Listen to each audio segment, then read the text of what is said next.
咱宝马车上这个异响终于被我解决了啊！来，你们看一下，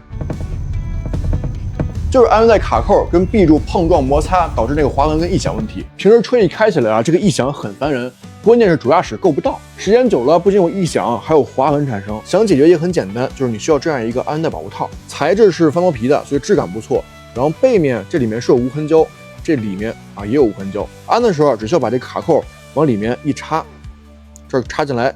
然后两侧往里边包进去，往这么一包，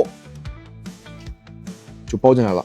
然后这边往里边一包，包好之后就这样的，然后把背面这里面这个胶给它一撕，往上粘好。因为材质是翻毛皮的，所以再跟 B 柱碰撞摩擦就没有异响了。有3个颜色可以选择：黑色、万卡棕、火山红，宝马全系都可以使用，柔软亲肤，效果好，也不贵。如果你也有异响的话，可以自己安排一个。